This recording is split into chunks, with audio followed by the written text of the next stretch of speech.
Greetings, everybody, and welcome to the second episode, I know, already, of AINC's Volunteer Spotlight, brought to you, of course, by the Audio Information Network of Colorado. I'm your host, Evan Starnes. I'm the audio production technician. Before we start the interview, there are a couple of business things I would like to get out of the way here. On February 25th, from 1 to 3 p.m., we will be hosting a winter volunteer event for all active volunteers. We'll be having hot chocolate and coffee, and you'll be able to come in and check out our brand new studios if you haven't already. They're pretty exciting. Our new volunteer lounge, which, trust me, is a lot more cozy looking than the other one. We have like a sofa in there, and be able to drink some hot chocolate and meet some of our new staff. Our team has grown quite substantially. I'm kind of impressed. And yeah, it's going to be a good time. Furthermore, our very own Jonathan Price, he is the podcast producer, for those who don't know, is now hosting office hours from 9 to 11 a.m. on Wednesdays. So if you might be having some audio issues, or, if you change some setting in Audacity and you just can't figure out what is going on, you can join him. And if you want to actually join the office hours, they will be in the notices on our volunteer portal. And furthermore, if you want to RSVP for the hot chocolate event, all volunteers should have been getting a volunteer newsletter on February 1st at like 9 in the morning. If you didn't, you can email Lauren, Lauren, at aincolorado.org. That aside, today we have a very exciting guest. If you've listened to our podcast After Sight, he might sound pretty familiar to you, as Penn has interviewed him. This is Nick Isenberg, and he is the host and creator of the program, The Tactile Traveler. Hey, Nick, how's it going? Pretty well. How are you? I'm doing great. Oh, good. Okay. All right. So I'd like to start off this interview with some fun little questions, not serious ones, just to kind of spice up the show here. Okay, I'll be spicy. Okay. So, Nick, what is your favorite hot drink? Do you like coffee, tea? My favorite hot drink is Russian coffee. Russian coffee? Yes, it's a recipe I stole from Bosque's ski area in Pittsfield, Massachusetts, when I was in high school many, many, many years ago. So it'd be in the 50s. Wow. And but then I ran an espresso coffee house at DU when I was a student there, and it was a big hit. Okay, so you make good mocha. So you use good chocolate and coffee, and you mix it together, and so it's good mocha. You pour it over a scoop of vanilla ice cream. You do this in a tall glass. The ice cream will float to the surface. Then you put whipped cream on it and a little bit of nutmeg. You can't use too much nutmeg because you'll inhale it when you pick up the glass. Oh, yeah, for sure. And it's good. Well, that's awesome. I've never heard of Russian coffee before, so that's kind of cool. Next question. Who in your life is the most influential person? Who motivates you to do what you do? I don't mean to sound like an egomaniac. Maybe me.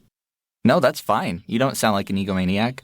I mean, you do a lot, so yeah, that totally counts. I'm very self-motivated, I think. I would say so. Well, great. And the last fun question. What is one word that you can use to describe yourself? Creative. Creative. I would say so. All right. Now comes the meat and potatoes of this interview. So you've been running the show, The Tactile Traveler, for quite a few years now, I imagine. About 3.5. Okay.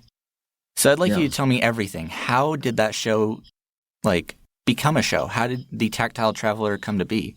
Oh, okay. I was a student at the Colorado Center for the Blind in 2017 and 18. You're there for 40 weeks. And we had a class called Philosophy every day, where you talked about being blind.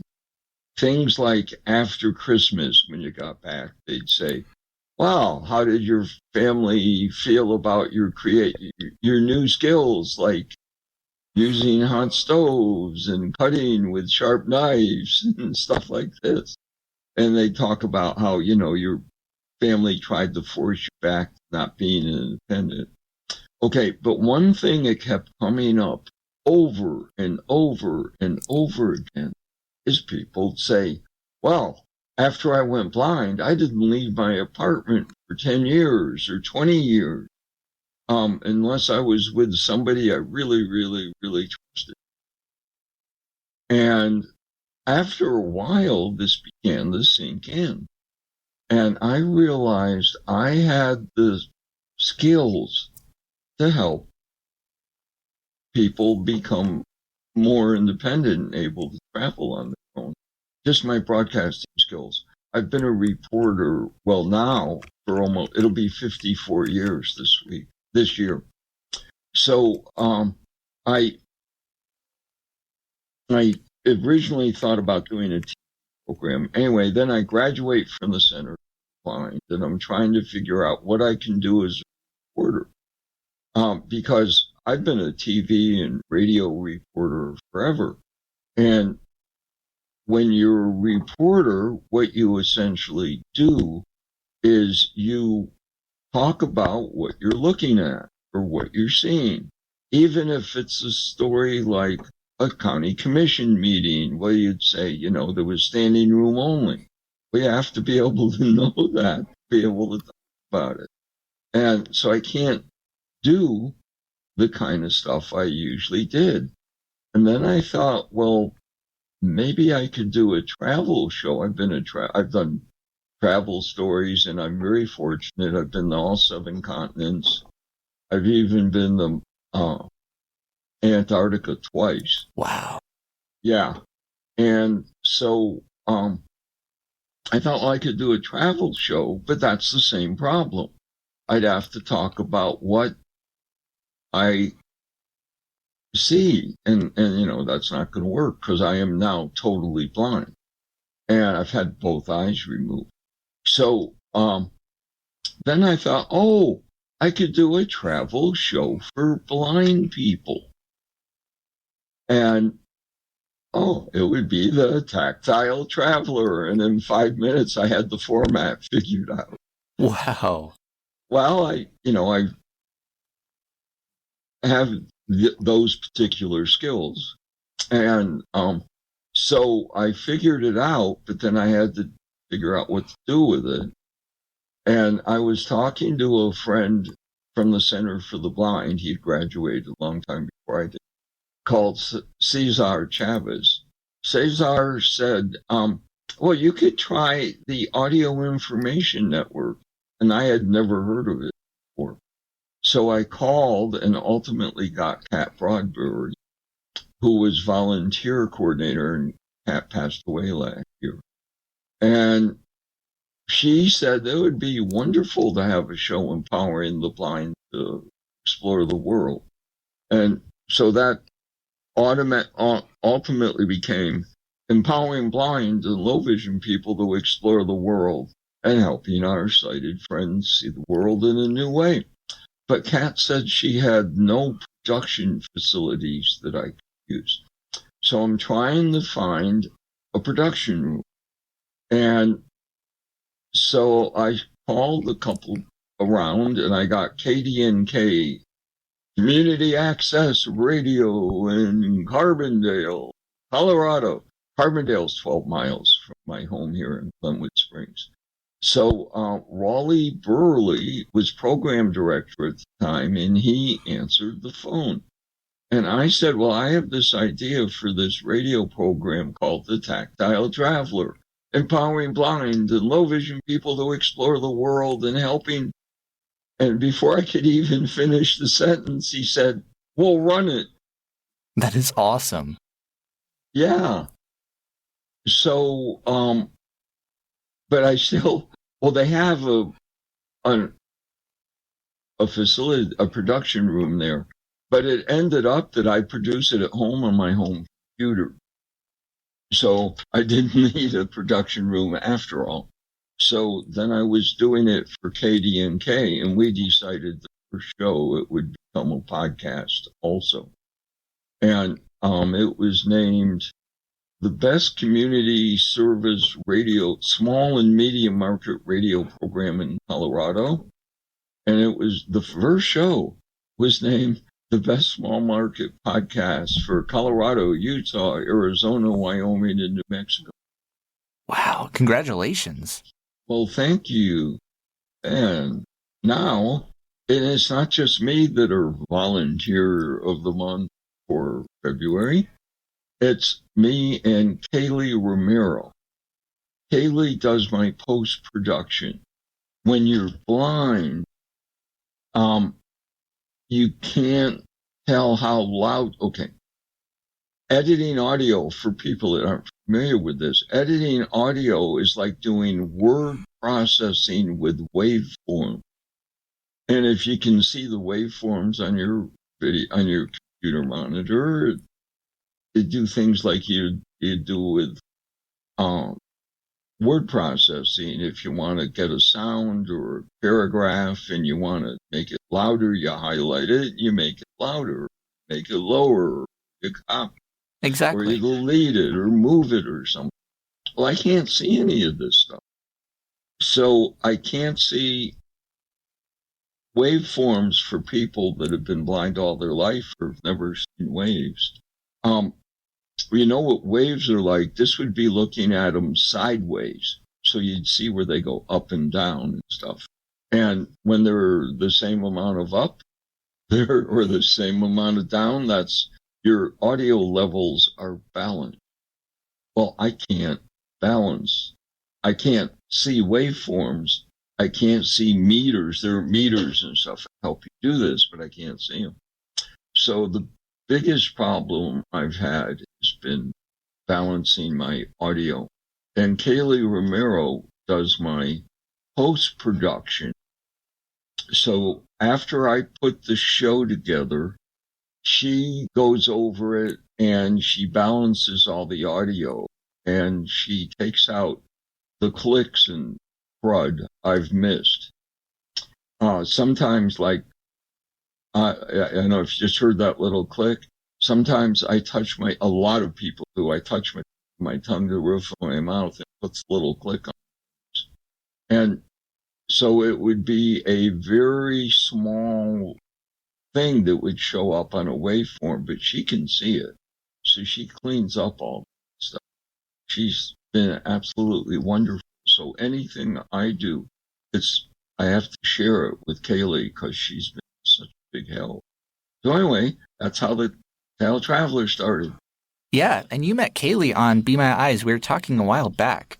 But yeah, didn't you meet? Yeah, you met her. She was a Be My Eyes volunteer. And for those who don't know, Be My Eyes is like a FaceTime service where you can call volunteers and they'll use your phone camera to tell you what you're seeing, basically. So if you need to read like labels or instructions on a package, you just open the app and click Call a Volunteer and you get one in about 30 seconds. But she was a Be My Eyes volunteer, right? Yeah, she was a Be My Eyes volunteer. And what was going on at the time, I had to make the program, well, now it's 27 minutes and 30 seconds for KDNK. It has to be exact second. And you guys had to have it be 25 minutes to the second. So here I am trying to reduce the show and get it down to 25 minutes. And I couldn't get exactly 25 minutes because I can't use a mouse. And so I couldn't highlight things and delete them. So I could get it to 24 minutes and 9/10 of a second, or 25 minutes and 2/10 of a second, and I couldn't do it. So I called Be My Eyes, and Kayley answered the phone. She's in Honolulu, Hawaii. And she's trying to give me directions with using my mouse. So I'm using the mouse, and she's saying, well, move the cursor a smidge to the left. So, of course, I asked her, is that a metric smidge? Or is it fractions? So anyway, we played with this for an hour and a half, and I couldn't do it. And she said, well, I've got the software. Why don't you send me the show? So I emailed her the show, and she fixed it in 3 seconds. And now she became your official producer, or your Well, she's my she does post-production. And she has helped produce one show, or one story, the one on blind surfing. She works in a surf shop in Hawaii, and she tracked down some the world's champ blind surfer. And so she helped with that. And so she's just very, very helpful. She also uploads the show to every. Yeah, that's amazing, because it's on all major streaming platforms. And we will put a link to the Tactile Traveler for those who are curious to listen. And I seriously, seriously would encourage you guys to check it out. Blind or sighted, it's a good show. But we will put a link to the Tactile Traveler in the show notes. I'm real excited about my next show. The show it's on now, and well, they're up there forever on the internet, but is a podcast. And also, if you just Google the Tactile Traveler, you might get KDNK, and it's on their system forever too, and you can see all the backstories.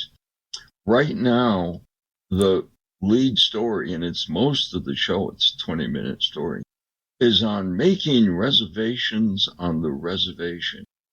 And that there are 2,000, probably more, Native American, Indian, Native Alaskan, and Hawaiian hotels, resorts, campgrounds, everything that you can visit. And it's a real tactile experience, because if we can't see things, the most important thing for us is who we meet. And this way you get to meet Native Americans that you probably wouldn't have met otherwise. And you can try Native American food and all kinds of things. And you can even stay in a teepee. Oh. There are several resorts that have teepees, and they're listed under bed and breakfast. That's cool. I've never even seen a teepee. Right. Okay. So, that's the show while we're on now, but the next show is on,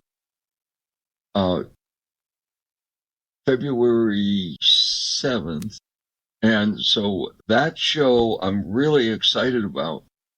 A lot of us, when we go to a place like the Colorado Center for the Blind, we learn how to cook while blind. And you learn how to do things like always put your cutting knife under the cutting board every time you put it down so you don't chop a finger off. Or measure seasoning before you put seasoning in something, put it in the palm of your hand. But no one has even ever thought about, that's cooking while blind. No one has ever thought about cooking for blind people. And I go into details on this on the show, but a huge part of how food tastes is how it looks. And we can't see it, so the show is about what we might be able to do to make up for what we can't see to make food taste better.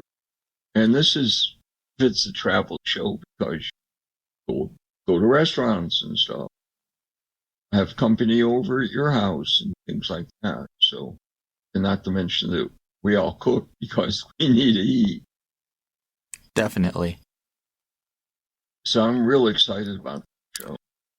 Yeah, I'm excited to see it. Yeah, when it comes out, that's going to get a listen for me for sure.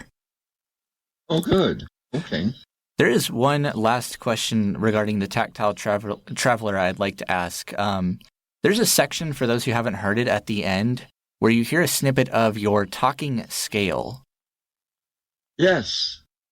Can you elaborate on that? Because that is really unique. Well, it's my old talking scale, as a matter of fact. Crapped out eventually, and my new one doesn't sound nearly as neat. If you're blind, and that's why I use it for a couple. I have my talking scale, and so you hear it say, "Please step one on moment, the scale. please stand on the scale. Your weight is," and I think on that one, 156.5 pounds. And then I say, "Why, it's my talking scale, reminding us that we'd like you to weigh in on how we're doing. Please send us an email to the Tactile Traveler at gmail.com." And we spell Traveler the American way with one L. So the talking scale does a couple of things. It breaks up the end of the show to where we go to the credit. And it gives audiences that aren't familiar with how blind people do things, they learn that we use things like talking scale. And then I can be corny and say, "We'd like you to weigh in on how we're..." That is so amazing. I love that idea. That is like... Did you come up with that in your first episode, or when did you come up with that? Wow. I came up with the first one, yeah. Wow. That is cool.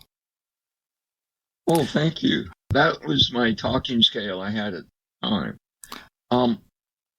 And the show, okay, but that scale died, and the new scale isn't nearly as interesting. Right. So I'm still using the old one. So, well, I really, really appreciate that. It's good to know what people get excited about. The show, now, on the next show will be number 38. And we do a show once a month, but it doesn't mean we've been on for 38 months exactly. And the reason is when the show started, it's on KD&K, and they didn't give me a regular slot. Whenever they had an opening in their community service programs, they'd put me in. So I might have shows 2 months apart or 3 months apart or something at the beginning. And then when a regular slot became available, which is 4:30 on the first Tuesday of the month, then it became a regular month. Oh, okay. Well, thank you so much, Nick, for telling us all of this. The whole story on the Tactile Traveler is really quite incredible, if you ask me. And I'm sure plenty of our listeners will agree with that. Well, thank you. Now is the time for you to ask me any questions about me or about AINC. Well, okay, I'm not trying to stump you here. Okay. You're good. Do you know how many listeners, how many people you work with as audience-wise? Over 1,000. We actually have thousands, literally, I'm not kidding, thousands of blind, visually impaired, and people with barriers to print all around the state. Okay, and now it's on 48, there are 48 audio information networks. Do the 2 states that don't have their own use somebody else's? They can, but sometimes, and we've unfortunately seen this a lot with a lot of the radio reading orgs, they just kind of close down, and all of a sudden you don't have a radio reading service in your state. I forget which one recently closed down, but like a couple weeks ago, it was just a little radio station. I don't know if it was in like Rhode Island or I don't know, or Delaware or somewhere. So I forget where it was now, but they had to close their doors. So yeah, if like more than half of the nation is covered by radio reading services, but when one closes its doors, that's kind of the end, and you don't really have audio information in that state unless you were to open up another radio reading service and get volunteers. Yeah, and I understand that my show is made available to all the audio information networks in the world. That's true. And so that's when we say it's on the Audio Information Network of Colorado and in additional states. Yep. So, well, I really appreciate what you guys do for me and how much you've been helping. Well, vice versa. We appreciate you producing the show every month and giving us good content. Oh, I know what I was going to say that just might be interesting to the listeners. Okay. I can't read Braille. Okay. And my hands are a mess, and I think that's why I can feel individual letters, but I can't feel words.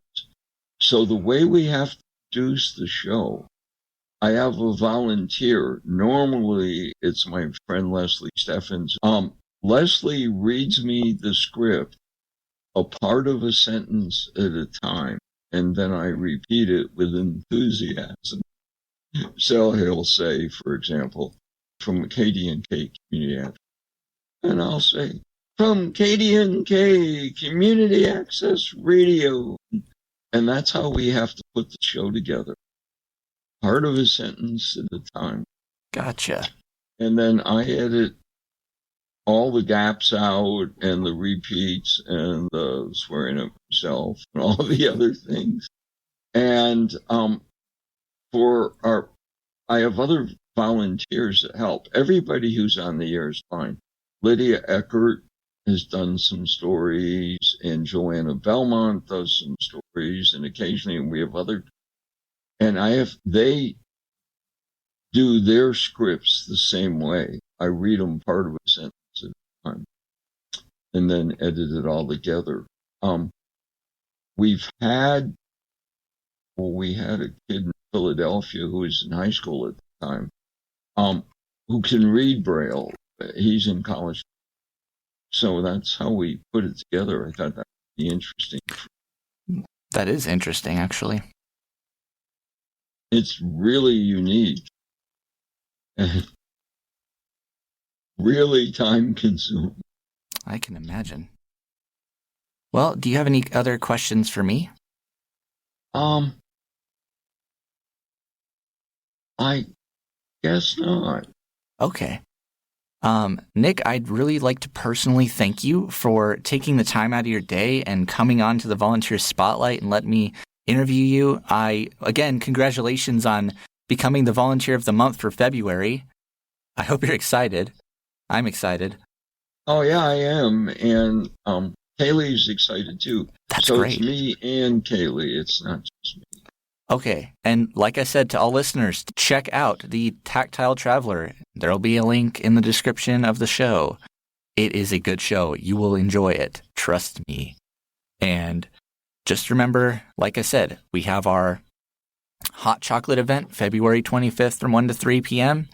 and office hours with Jonathan Price from 9 a.m. to 11 a.m. every Wednesday. And there's one more thing I would like to just insert really quick before we jump off here. Our studios, as I said last month, are open. So if you want to come and record in our studios, if you'd like to have some good coffee and hang out with some staff and record your show here, email Lauren. Again, it is LAUREN at aincolorado.org to get set up with the studios. And there'll be a little bit of an onboarding process, and we'll show you how to book a studio, but it'll be really exciting, and it should be a very enjoyable experience for all volunteers that are interested. Anyway, Nick, thank you so much for coming onto the show. I wish you good luck with the Tactile Traveler, and I'm very much looking forward to this next upcoming episode. Oh, I've enjoyed being on it. Thank you. Anytime. And to all listeners and volunteers, especially volunteers, there's something very important. You guys are important. You guys are the voices of AINC. Without you, the volunteers, we wouldn't be AINC. We wouldn't really be who we are now. So thank you to everybody for putting in hundreds of hours a year of work and dedication. You guys are amazing. Anyway, I hope you enjoyed listening to the second episode of the Volunteer Spotlight. I've been your host and audio production technician, Evan Starnes, and we'll catch you in the next episode.